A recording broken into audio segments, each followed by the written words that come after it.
Voilà, on est reparti Bezrat Hashem, Boker Tov, en ce vendredi 7 juillet, Shabbat Shalom Vorach, et nous sommes le combien au mois de Hébreu? Nous sommes le 18, le lendemain du 17 Tammuz, donc le 18 du mois de Tammuz.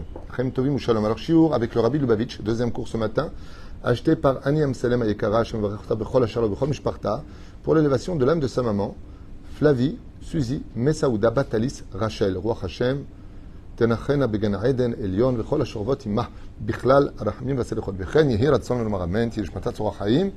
Et bien sûr on pensera à les nishmat kol mete Israël, fois shemachet kol chol Israël, et on avance dans notre deuxième shiur pour ceux qui sont intéressés Be'ezrat Hashem. Le Rabbi écrit à propos du verset de la paracha de cette semaine en Israël, la paracha de Pinchas. Eshiv et ramati me'al bnei Israël, il a ramené ma colère au sein des enfants d'Israël. Comme je l'ai dit il y a 2 jours, je crois, dans un shiur, cette paracha vient nous apprendre qu'on peut calmer la colère divine. Donc on a vu à maintes reprises que Dieu s'est mis en colère dans la Torah contre le peuple d'Israël et des fois de façon irréversible, comme la fin de la paracha de Balak où il y a eu 24 000 morts. 24 000 morts, ce qui est absolument incroyable. On a vu que Dieu a tué 24 000 élèves de Rabbi Akiva. On a vu qu'il y a eu des moments où vraiment des holocaustes terribles ont eu lieu dans l'histoire. Et il faut calmer la colère d'Hachem. C'est-à-dire si Dieu se met en colère, qu'on soit pour lui, contre lui, qu'on y croit, qu'on n'y croit pas, comme on le dit tous les matins, qui rega be'apo chaim birtsono. Ton cœur qui bat dans ta poitrine, c'est lui qui le fait battre. T'es pas content, il peut faire ce qu'il veut. Donc tu fais pas ce que tu veux avec Hachem, que tu te soumettes par amour, par logique, par intelligence, par sagesse ou par haine, tu peux faire ce que tu veux avec Hachem. Il y a une chose de sûre, il ne faut pas lui désobéir. C'est une chose de sûre. Pourquoi? Parce qu'il aura toujours le dernier mot, comme c'est marqué dans la Torah. Vaya ekev tishmeun. Mais alors, qu'est-ce qu'on fait dans ce cas-là? Il y a mieux à faire. Au lieu de dire j'en ai marre, c'est quoi cette vie? Il est où Dieu dans ma vie? Pourquoi c'est toujours aussi galère? C'est de calmer ce qu'on appelle la midat adin. D'accord? Calmer la midat adin. Il y a beaucoup de choses. D'ailleurs, j'ai fait beaucoup de cours sur ça, sur toutes les sigoulottes qu'on avait ramenées de Rabbi Nachman de Breslev, qui a écrit en long et en large sur Amtakat Adinim, comment calmer la rigueur, plus d'études de Torah. Pourquoi la Torah c'est de l'eau? La rigueur c'est du feu, donc jette de l'eau sur le feu, tu l'éteindras. Si tu vois que dans ta vie ça va pas, rajoute de l'étude de la Torah. Pour une femme, qu'elle soutienne quelqu'un qui étudie la Torah.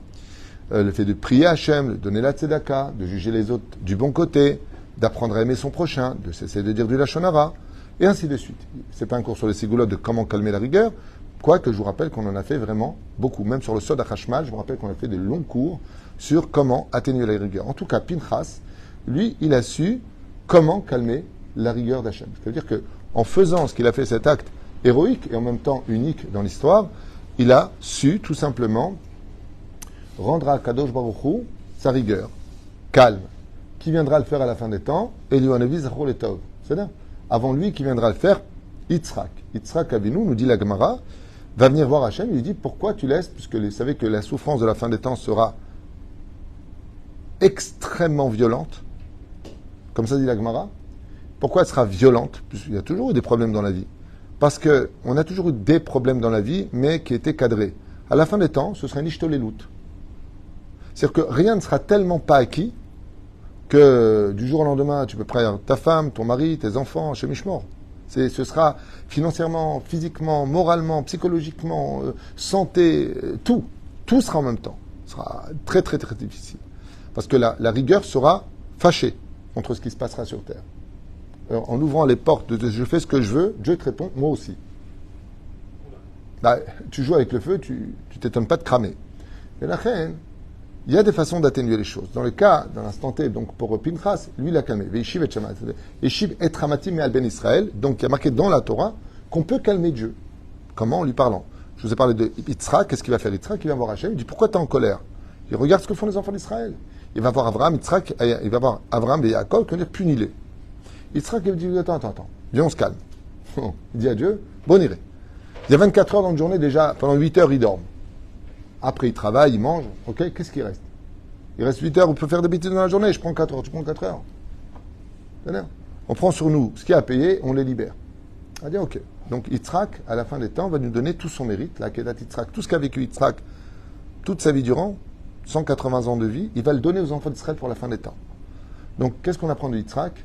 Que si tu veux atténuer la rigueur de Dieu, fais un maximum de mitzvot en disant à Hachem ce que faisaient nos grands-mères, nos mères, que Dieu les bénisse. Combien de mitzvot elles faisaient? Il y a Hachem, regarde, si j'ai du mérite, fais-le pour moi, voilà. Il donne. Atténue Hachem par le mérite des mitzvot. Comment ça se fait que c'est Yitzhak qui dit ça alors que Yitzhak c'est Din et Abraham c'est Chesed? Parce qu'il n'y a que le din qui peut battre le din, d'où le proverbe qui dit qu'on bat le feu par le feu. Si ça avait été Abraham, c'est facile de recevoir d'Abraham, pardonne-les comme il a fait pour Sodome et Gomorre. C'est son rôle. Mais que la midat adin vienne dire adin, c'est-à-dire à Dieu, dans la rigueur, calme-toi, il y a un truc qui ne va pas. Imagine que une panthère veuille manger quelqu'un et que le lion se présente et il dit pourquoi tu le touches? Viens, on essaie de se surmonter. La panthère, quand elle voit que le lion vient le voir, elle dit oh, si toi tu es capable de surmonter, moi aussi. Parce que le lion, il dévore. C'est pour ça. C'est-à-dire que si ce n'était pas Yitzhak qui serait venu dire à Dieu, il aurait dit, mais de toute façon, toi, c'est normal. Toi, tu es harmonieux et toi, tu es bonté. Et quand la rigueur elle-même, elle dit, on va se calmer, alors Dieu, il dit, on va se calmer. Quelle différence il y a entre la rigueur d'en haut et la rigueur d'en bas? C'est que Yitzhak, c'est la rigueur du monde d'en bas, ce qu'on appelle Sfirat Akvora, tandis que Hachem, c'est la rigueur d'en haut. C'est la justice absolue. C'est là. Yofi. Pinchas zachal sachar nifla al sharag et Zimri be'amidianit. Donc il a eu un salaire incommensurable d'avoir tué Zimri ben Salou et cette fameuse princesse de Moab. Akadosh Omer, Shu yeshiv et ramatim al ben Israël, et Dieu lui dit, tu as ramené ma colère vers moi. De là, vous avez un moussar extraordinaire, c'est que si tu veux calmer Dieu face à ce que tu as provoqué dans ta vie en ne te comportant pas comme il le fallait, tue ton Yetzer Hara. C'est là. Tuer son Yetzer Hara, arrêter ses bêtises, c'est uniquement. Une fois que Yosef a rencontré une femme, fait un chidour, il voulait pas. À un moment, il a rencontré une fille, il m'a dit, je veux pas non plus. Je lui ai dit, ben là, tu te maries avec elle, tu rentres sous la choupa et tu auras des enfants. Il m'a dit, ouais, mais d'accord, mais je la ressens pas. Et bien, sauf aujourd'hui, il est amoureux. D'accord ou non? Il a peur que sa femme la regarde. tout va bien. Je l'aime. Regarde les enfants qu'elle t'a apportés. Ça valait pas le coup? Surtout la petite dernière, là, le petit dernier, là. Il a votre tronche moitié-moitié. On ne pouvait pas faire mieux. Et la reine sera et Netanlo et Beriti Shalom, Dieu lui donnera la paix. Pourquoi? Donc, quel rapport avec le salaire qui s'appelle le Shalom et Pinchas?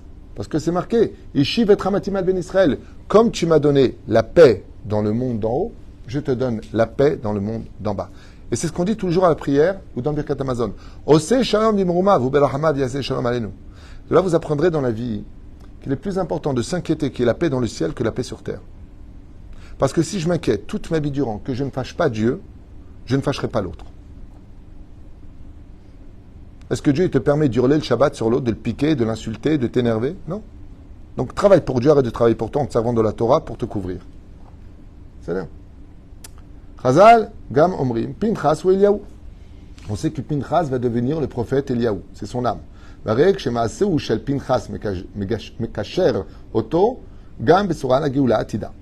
c'est pour ça que, donc, c'est marrant parce que dans la suite du Rabbi, ils disent ce que j'ai expliqué à propos du premier cours sur le Rabbi. Tov, Sachar Ze ve'Aliazo, Baou lechad shlav shel shefel chamour. Am Israël, idarder lechet caché beyoter. Il faut reconnaître, dit le Rabbi, que l'action de Zimri ben Salou, la débauche de coucher en public comme il l'a fait, c'est la descente aux enfers la plus grave des enfants d'Israël. Pourquoi? Qu'est-ce qui fait la différence entre Am Israël et les nations du monde? Réponse, la Kedusha. Qu'est-ce qui fait la différence entre nous? Am Kadosh, on est un peuple saint. Et là, on s'est comporté comme des porcs. Shel Znout Imbnot Moab, en plus, qui ont été envoyés pour nous faire descendre. Et là, vous verrez que la pire de toutes les assimilations qui existent, pire que pas d'être Shomet Shabbat, pire que pas manger kasher, pire que tout, c'est les mariages mixtes. Selon la Torah, c'est la fin. Et c'est ce qui se passe ici. La davar orer alav haron afgadol. Et quand Dieu voit son peuple qui s'assimile aux nations du monde, dit le Rabbi, là la colère de Dieu se met en colère. Mamash, elle monte.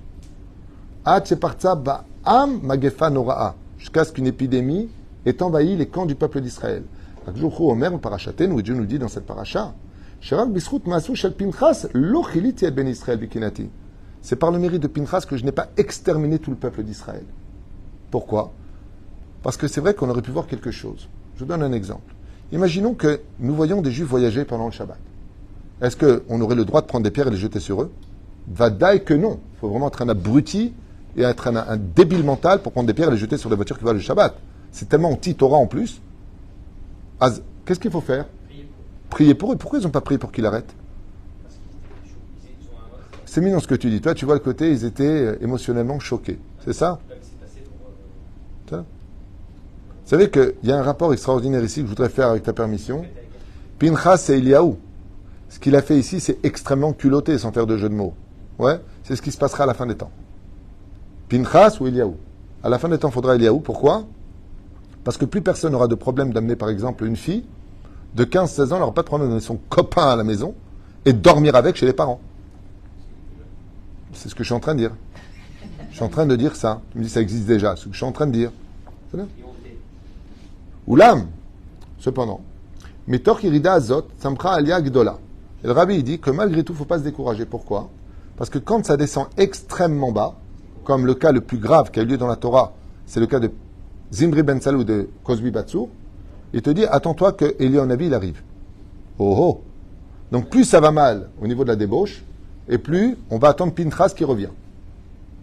Shenasek Kohen, Ve'ala Am Israël, Ve'davka Lachar Amagefa, Tziva Akadosh Hu Lifkod et Ben Israël, Mipnei Chavivatam. Et on voit tout de suite qu'après cet événement-là, Akadosh Hu, qu'est-ce qu'il demande? C'est combien il y a de parachutes dans la parachat de Pinchas? Il y a 6 mitzvot. Combien, pardon, pas de parachutes, combien de mitzvot dans la parachat? Il y en a 6. Et de quoi elle parle? Des korbanot, essentiellement. Les mitzvot sont reliés aux korbanot et aussi au shofar. On va parler du shofar de Rosh Hashanah dans cette parachat, si je me rappelle bien. Mais en tout cas, on parle des korbanot. Korban Moussaf, Korban Tamid. C'est de ça qu'on parle. Donc on voit qu'Akadosh Hu, il veut en fin de compte qu'on continue cette relation d'amour qu'on a pour lui. Ce qu'il y a d'extraordinaire avec Hachem, c'est pas comme nous. Nous, des fois, on pardonne, mais on a de la rancœur. Akadosh Hu, il pardonne, il pardonne. Il n'y a pas de retour. On n'a même pas le droit. Et alors, si Dieu te le demande d'être comme lui, Kedoshim tiu ki kadoshani, c'est qu'il t'a donné ces mêmes facultés. Mais tu sais pourquoi lui, il y arrive? Parce qu'il est l'extrêmement humble. Et si on n'arrive pas, c'est parce qu'on est extrêmement orgueilleux. On l'a dit tout à l'heure. Pinchas nikrat betrila et Ben Ametzarim. Et là, le rabbi dit, hey, quand est-ce qu'en général tombe la paracha de Pinchas? Pendant Ben Ametzarim, entre le 17 Tammuz et Tisha B'Av. Oh oh! Et qu'est-ce qui se passe pendant cette période? Il fait chaud. Et donc les femmes sortent dénudées. Et tes yeux? Faute. Dans la débauche. On voit que tu as l'air très au courant, toi. La reine motive. Zé, shel alia, sheporetzet davka, betoch yerida, kayam gam bime hevel ele. Et pendant cette période de deuil, le tsarenu arabe, yamim ele em yeme hevel al tsarot achurban. Et ce sont des jours de deuil, parce qu'il n'y a pas de Beth Amikdash. Et vu et galout à Arura Azot. Et malheureusement, ça a apporté pour nous cette galoute qui n'en finit pas, qui est longue et qui est terrible. Ach, mais sauf shel davar.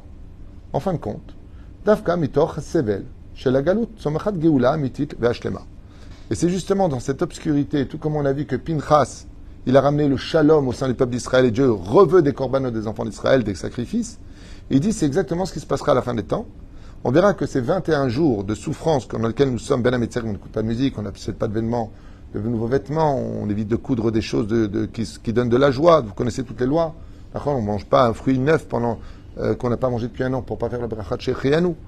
C'est-à-dire, donc c'est une période de deuil extrêmement dure pour le peuple d'Israël, c'est une période de dîne. Il dit, c'est pendant cette période-là que viendra la Géoula. Dafka pendant cette période. La Sheila, donc dit le Rabbi, qu'à la fin des temps, à travers cette galoute qui est tellement longue et qui ne va pas finir, viendra une Géoula qui sera pour l'éternité, présente au sein des enfants d'Israël. Lama asa Hashem kar. Pourquoi Dieu fait ainsi? She'agilou yagadol she'alatov itzmach dafka mitor shlav shel yirida vechashecha. Donc il explique ici, pourquoi est-ce qu'on a besoin d'éteindre toutes les lumières pour vivre dans une totale obscurité où on ne comprend plus rien pour attendre la Géoula? Alors, Dieu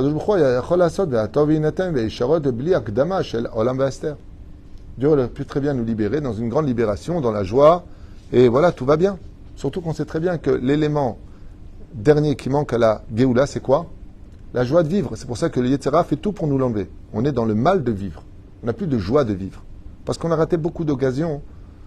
Quand Dieu nous a donné le bon, dans les années 80, je vous en parlais tout à l'heure, il y avait beaucoup de bonheur. Pourquoi on n'a pas fait de chouva?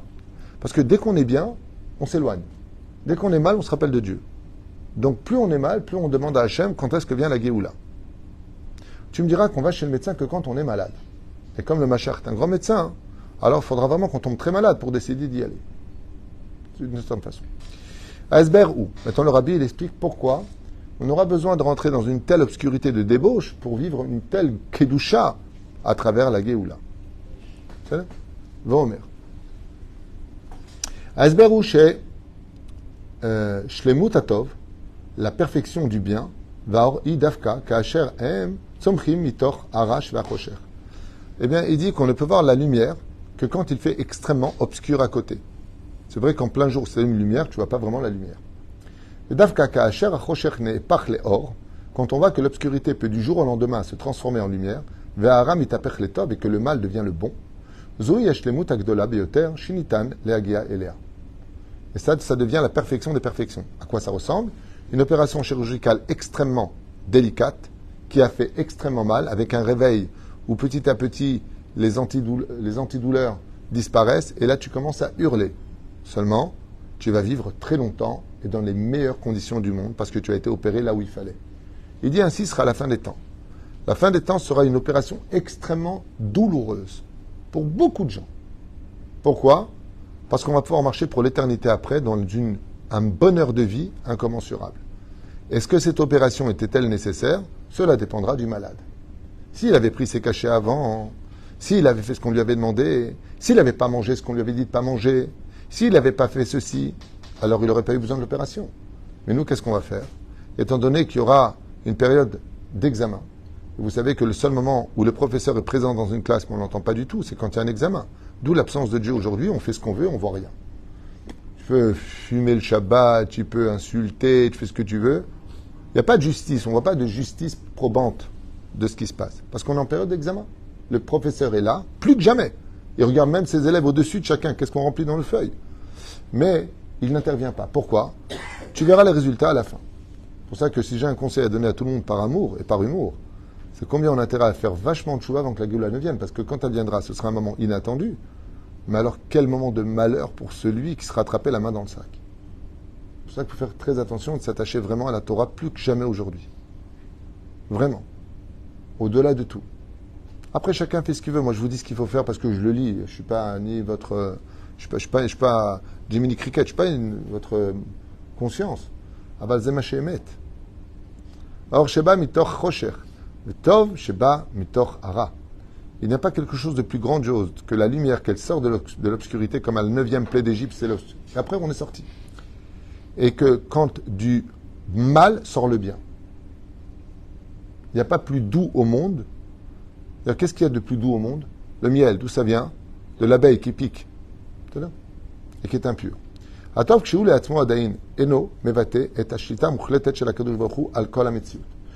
le bien est le bien de par sa naissance, il n'exprime pas dans l'absolu l'existence de Dieu. C'est pour ça que quand Dieu a créé le monde, il y a marqué Bereshit bara Elokim et hashamayim ve'et haaretz va'aretz hayta tohu vavohu ve'choshech al pnei tehom. Le monde était tohu bohu, donc néant absolu, et l'obscurité, et ensuite la lumière. Pourquoi? Ça me fait rire, vous savez, je ne sais pas si vous avez la même sensation que moi. Chaque fois que je vois des dessinateurs professionnels, je suis toujours ébahi de comment ils arrivent avec ces gribouillis qu'ils font au début. Ça ressemble à rien ce qu'ils font. Mais à rien. Ils prennent des fois des couleurs, ils les jettent comme ça, et ils te font un chef-d'œuvre. Et tu vois apparaître petit à petit, la magnificence de leurs chefs-d'œuvre qui ont été dessinés. Mais quand tu vois le début, tu dis, mais il va droit dans un mur. Mais c'est bidjouk maché au merpo. Plus tu verras que ça ira mal, et plus tu dois t'attendre de frotter les mains d'un meilleur lendemain. Attends. Ne te suicide pas, ni psychologiquement, et encore moins physiquement. Attends. Oulam ka'asher hara be'atzmo bitapech letov, car quand le mal devient le bien, oaz mitgale melo otzmato shel hatov. Là, on voit vraiment qu'est-ce que le vrai bonheur dans ce monde. Vous savez ce que ça me rappelle? La fameuse chose que toutes les femmes attendent le vendredi matin. Que le mari l'amène une rose. Beaucoup de femmes se plaignent de ne pas recevoir de fleurs. Une rose, c'est quoi une rose? C'est 90% d'épines, mais qui ont 10% de pétales. Quand tu l'offres à ta femme, tu lui montres que de la dispute qu'il y a eu cette semaine ressort une rose. Ça sent bon et c'est beau. Et c'est significatif. C'est-à-dire que si toute ta vie ressemble à une ronce, parce que tu as tellement souffert, alors ne t'étonne pas qu'un jour se mettront des roses, des pétales autour de tout cela, et que tu présenteras à Kadosh la plus belle des fleurs de ce monde, qui s'appelle la Emouna. Attends. On finit. Le rabbi dit comme ça, Sikoum. À propos donc du bien et du mal, du de l'obscurité et de la lumière. Azatama pnimi lechol yeridot. La raison pour laquelle il y a tellement de yeridot, c'est-à-dire de chutes, la aliot, lechol inyan agalut vachorban, pour la destruction du temps. Par exemple, on voit que cette période-là, vous savez ce qui va se passer pendant les 21 jours de Yudzaïn Betamou jusqu'à Tchabéav, quand tu auras la Géoula. Yudzaïn, ça devient Yom Tov. Chol HaMoed, c'est les 20 jours. Et Tisha B'Av, c'est Yom Tov. C'est-à-dire tout ce qu'on n'a pas mangé depuis 2000 ans, on va se gaver quand tu auras la Géoula. Ce sera le jour où on devra le plus manger de l'année juive. Hein? Ça va être dur. C'est tout à l'extrême chez nous. C'est ou tu bouffes ou tu bouffes pas. Kacha. Chez Yehudi Nidrashim, la Avor et Ashlav Ayirida, Vachosher, quand un juif est mis, dit le rabbi, vers une situation où il descend vers les abîmes et que tout devient absolument obscur dans sa vie, Gam Az Mosifim le Atmid Bidvekutam Shakadosh Baruch. Qu'est-ce que veut Dieu chez toi? C'est des fois, tu es dans une telle situation que tout est fermé devant toi. Tu dis, mais qu'est-ce qu'il veut Dieu chez moi? Alors quoi? Il veut ma mort? Omer Arabi, il veut simplement voir que dans cette obscurité dans laquelle tu fais une réparation, est-ce que tu es toujours aussi fidèle à lui? Est-ce que tu l'aimes toujours autant? Est-ce que tu es capable de rester avec moi sans me critiquer en me disant qu'est-ce qu'il veut chez moi celui-là? Comme si on était copains. Va fofrim et tachoshech leor. Car si tu es capable de rester le même, d'étudier avec autant d'amour, que quand tu avais de l'argent, maintenant tu n'en as plus, que quand tu étais en haut de l'affiche, maintenant tu ne l'es plus. Si tu es capable de rester le même, alors tu verras que d'un coup, ton obscurité, parce que Dieu, ce qu'il voulait voir de toi, c'est est-ce que maintenant, dans cette obscurité, tu es capable d'être la lumière de cette obscurité. Toi-même, comment? En restant fidèle. Et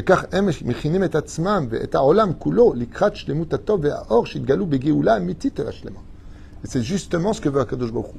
Pendant ces moments de souffrance absolue, est-ce que tu peux garder le sourire pour appeler la Géoula et qu'elle te donnera de vraies raisons de sourire par rapport au fait que c'est dans cette difficulté que tu as continué à mettre tes tefilines, que tu as continué à garder ton kissouille, à continuer à recevoir des gens, que tu n'as rien changé, au contraire. C'est dans l'obscurité que Dieu attend le plus de toi le service divin, contrairement au que quand tout va bien, c'est évident que tu n'as pas de raison de ne pas le faire quelque part. Et le Rabbi il dit que quand on vit dans l'obscurité dans ce monde, c'est le meilleur moment pour dévoiler les plus grands diamants qui étaient cachés dans ta Emouna. C'est le moment d'apporter la lumière pour lequel tu devras faire preuve d'humilité, de patience, dvekut bachem, c'est-à-dire d'adhérer à Dieu, et surtout, ne commets jamais l'erreur dans l'obscurité de ta vie, quoi que tu aies perdu, même si ça t'était très cher au cœur, de juger Hachem. Juger Hachem, c'est la pire des obscurités qui puissent nous arriver. Parce que Dieu ne te ferait jamais de mal, et si ce que tu subis, tu le subis, c'est parce que derrière se cachera un grand bien. Toi, tu ne le sais pas, mais c'est pas parce que tu ne sais pas que la réalité n'existe pas pour autant. Baruch Adonai Leolam, Amen ve Amen. Merci de suivre les shiurim, ceux qui peuvent aider pour le 10 du mois. Je rappellerai, Bezrat Hashem, que de dimanche voyage à Cannes, ensuite on sera à Marseille, Bezrat Hashem, pour partager un peu de Torah ensemble, et en fin de compte, nous rencontrer de visu, en chair et en graisse, pour moi, et pour vous, Bezrat Hashem. On dit en chair et en os, nachon? J'ai pris 2 kilos, alors en chair et en graisse. Shabbat, Shalom Vorach, que Bezrat Hashem, chacun de nous, ait le mérite de faire jaillir la lumière dans nos demeures. Donc un Shabbat dans le calme, dans la joie, dans l'amour, les mitzvot. C'est ça la vraie Messirut Nefesh. Pinchas, il a tué Zibré Ben Salou. Peut-être qu'on devrait se mettre un petit peu à piquer notre propre Yetzerara et devenir beaucoup plus humble pour amener le Shabbat, Shalom, à la maison. Kol Tuv et Leitraot. D'accord.